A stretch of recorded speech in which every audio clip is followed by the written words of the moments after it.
নমস্কাৰ এই মুহূৰ্তত অসমৰ প্ৰত্যেকগৰাকী জনতালৈ দিবলৈ ওলাইছো ডাঙৰ খবৰ। আজি হৈছে ৩ মাৰ্চ।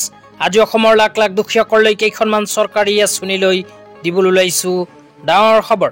তো যিসকল মানুহে ভিডিঅ'টোত ক্লিক কৰিছে অনুগ্ৰহ কৰি ভিডিঅ'টো স্কিপ নকৰি প্ৰথমৰ পৰা শেষলৈ চাই থাকিব, কিয়নো এইটো ভিডিঅ'ৰ মাজত আত্মসহায়ক গোটৰ মহিলাসকলৰ পৰা আৰম্ভ কৰি PM ষ্ট্ৰীট ভেণ্ডৰ আঁচনিলৈ কেইখনমান গুৰুত্বপূৰ্ণ খবৰ আপোনালোকক প্ৰদান কৰিম।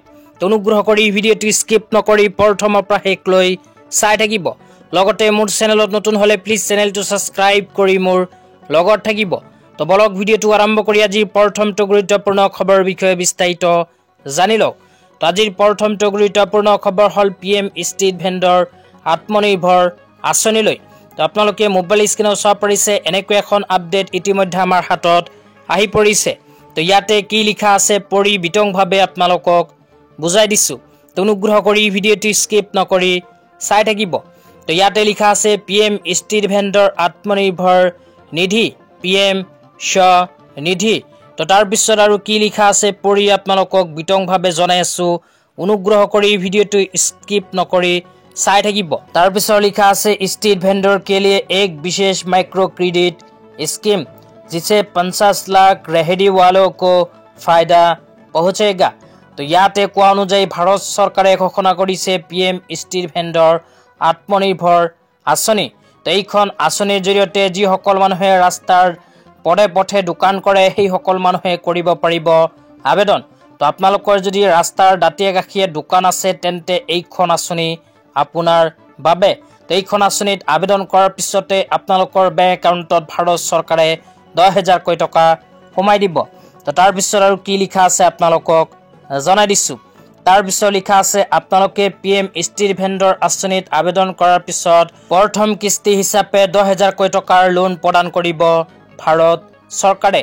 তো 10,000 টকাৰ লোন পোৱাৰ পিছত যদি সময়মতে ঘূৰাই দিয়ে তেন্তে 7% পৰ্যন্ত সুদ ৰেহাই লাভ কৰিব এইখন আঁচনিৰ জৰিয়তে।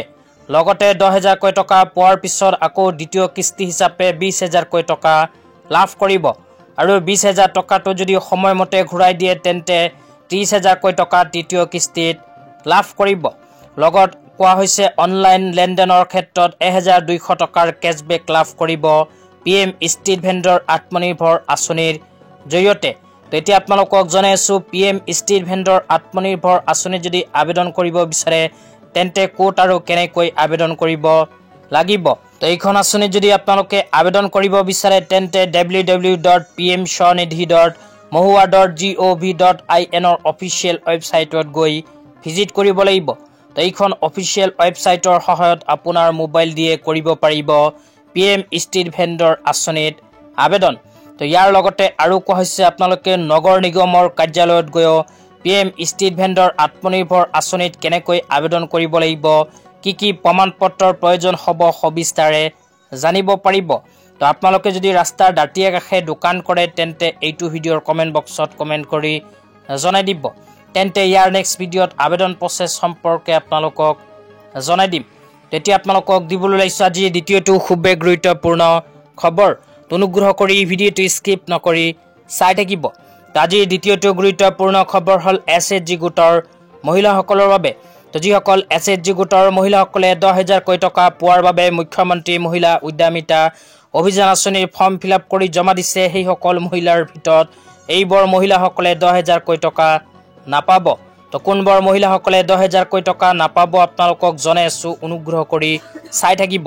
লগতে আপোনালোকক জনাই আছো যে অসম চৰকাৰে 10,000 টকা প্ৰদানৰ ভেৰিফিকেশ্যনৰ কাম কিন্তু ইতিমধ্যে আৰম্ভ কৰিছে। তো প্ৰথমে আপোনালোকক জনাই দিছো কোনবোৰ মহিলাসকলে 10,000 টকা নাপাব। তো অসম চৰকাৰে যেতিয়া মুখ্যমন্ত্ৰী মহিলা উদ্যমিতা অভিযান আঁচনি আবেদন আৰম্ভ কৰিছিল তেতিয়া এনেকুৱা কেইখনমান এলিজিবিলিটি ক্ৰাইটেৰিয়াৰ কথা উল্লেখ কৰিছিল। তো ইয়াতে 1 নম্বৰত কৈছে 3টাতকৈ অধিক সন্তানৰ মাতৃ বিবেচিত নহ'ব সাধাৰণ আৰু OBC হিতাধিকাৰীৰ ক্ষেত্ৰত। তো যিসকল মহিলাই সাধাৰণ আৰু OBC কাষ্টত অন্তৰ্ভুক্ত সেইসকল মহিলাৰ যদি 3টাতকৈ অধিক সন্তান থাকে সেইসকল মহিলাই 10,000 টকা নাপাব। তাৰপিছত 2 নম্বৰত কৈছে 4টাতকৈ অধিক সন্তানৰ মাতৃ বিবেচিত নহ'ব ST SC মৰাণ মটক চাহ জনজাতিৰ হিতাধিকাৰীৰ ক্ষেত্ৰত। তো তো যিসকল মহিলা SC ST মৰাণ মটক চাহ জনজাতিৰ অন্তৰ্গত সেইসকল মহিলাৰ যদি 4টাতকৈ অধিক সন্তান থাকে তেন্তে সেইসকল মহিলাই 10,000কৈ টকা পোৱা যোগ্য নহয়। 3 নম্বৰত কৈছে কন্যা সন্তান থকা আত্মসহায়ক গোটৰ সদস্যাই বয়সপ্ৰাপ্ত কৰিলে সন্তান্ত্ৰিক বিদ্যালয়ত নাম ভৰ্তি কৰোৱাটো বাঞ্ছনীয়। তো যিসকল SHG গোটৰ মহিলাসকলৰ কন্যা সন্তান আছে সেইসকল মহিলাই নিজৰ কন্যা সন্তানজনীক স্কুলত ভৰ্তি কৰি দিয়াটো বাধ্যতামূলক। তো যিসকল আত্মসহায়ক গোটৰ মহিলাসকলে নিজৰ কন্যা সন্তানজনীৰ শিক্ষাৰ প্ৰতি গুৰুত্ব নিদিব, স্কুলত ভৰ্তি কৰি নিদিব, সেইসকল মহিলাই কিন্তু 10,000কৈ টকা পোৱাৰ উপযুক্ত নহয়। তাৰপিছত 4 নম্বৰত কৈছে অমৃত বৃক্ষ আন্দোলনৰ অধীনত ৰোপণ কৰা গছপুলিসমূহ প্ৰতিপালন কৰাটো নিশ্চিত কৰিব লাগিব। তো আপোনালোকে যেতিয়া অমৃত বৃক্ষ আন্দোলনৰ সময়ত গছপুলি ৰোপণ কৰিছিল সেই গছপুলিবোৰ কিন্তু সযতনে ৰাখিব লাগিব, সেই গছপুলিবোৰ ডাঙৰ দীঘল কৰিব লাগিব। তো অমৃত বৃক্ষ আন্দোলনৰ আঁচনিৰ সময়ত ৰোপণ কৰা গছপুলিবোৰ যদি সযতনে নাৰাখে বা ডাঙৰ দীঘল নকৰে সেই ক্ষেত্ৰতো 10,000কৈ টকা পোৱাৰ বাবে আপুনি উপযুক্ত নহয়। তো এইবোৰ এলিজিবিলিটি ক্ৰাইটেৰিয়াৰ ভিতৰত যিসকল SHG গোটৰ মহিলাই নপৰিব সেইসকল SHG গোটৰ মহিলাই 10,000কৈ টকা নাপাব।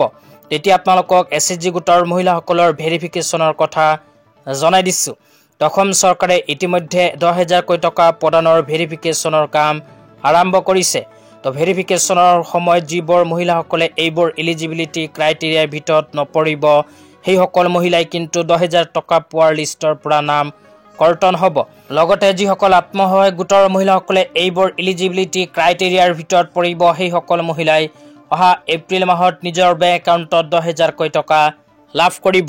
তো এতিয়া আপোনালোকক দিবলৈ ওলাইছোঁ আজি তৃতীয়টো খুবেই গুৰুত্বপূৰ্ণ খবৰ। তো আজি তৃতীয়টো গুৰুত্বপূৰ্ণ খবৰ হ'ল ৰেচন কাৰ্ড লৈ। তো আপোনালোকৰ যদি ৰেচন কাৰ্ড আছে তেন্তে অনুগ্ৰহ কৰি ভিডিঅ'টো স্কিপ নকৰি চাই থাকিব, কিয়নো ৰেচন কাৰ্ড লৈ এতিয়া আপোনালোকক এখন গুৰুত্বপূৰ্ণ আপডেট প্ৰদান কৰিম। তো আপোনালোকে মোবাইল স্ক্ৰীনত চাব পাৰিছে অসম চৰকাৰে ৰেচন কাৰ্ড লৈ এনেকুৱা এখন আপডেট ইতিমধ্যে প্ৰদান কৰিছে। তো ইয়াতে কি কোৱা হৈছে বিতংভাৱে আপোনালোকক জনাই দিছোঁ। তো ইয়াতে লিখা আছে অন্য সেৱাৰ দিন 1 মাৰ্চ তাৰিখৰ পৰা আৰম্ভ কৰি 10 মাৰ্চ তাৰিখলৈ। অসম চৰকাৰে চলিত মাৰ্চ মাহটোৰ 1 তাৰিখৰ পৰা আৰম্ভ কৰি 10 তাৰিখ পৰ্যন্ত ৰেচন কাৰ্ড থকা হিতাধিকাৰীসকলৰ বাবে ঘোষণা কৰিছে অন্য সেৱাৰ দিন। তো ৰেচন কাৰ্ড থকা হিতাধিকাৰীসকলে চলিত 1 মাৰ্চ তাৰিখৰ পৰা আৰম্ভ কৰি অহা 10 মাৰ্চ তাৰিখৰ ভিতৰত নিজৰ ৰেচনৰ সামগ্ৰীখিনি ৰেচন দোকানীৰ ওচৰৰ পৰা সংগ্ৰহ কৰিব লাগিব, কিয়নো 10 মাৰ্চ তাৰিখ পাৰ হোৱাৰ পিছত কিন্তু আপোনালোকে ৰেচন কাৰ্ডৰ ৰেচন সামগ্ৰীখিনি নাপাব। অহা 10 মাৰ্চ তাৰিখটো ৰেচন সামগ্ৰী সংগ্ৰহ কৰাৰ অন্তিম তাৰিখ। সেইকাৰণে অতি শীঘ্ৰে আপোনালোকে নিজৰ ৰেচন দোকানৰ ওচৰত গৈ ৰেচন সামগ্ৰীখিনি সংগ্ৰহ কৰক। তো আজি ইমানেই, ভিডিঅ'টো চাই কেনে পালে নিশ্চয় কমেণ্ট কৰি জনাই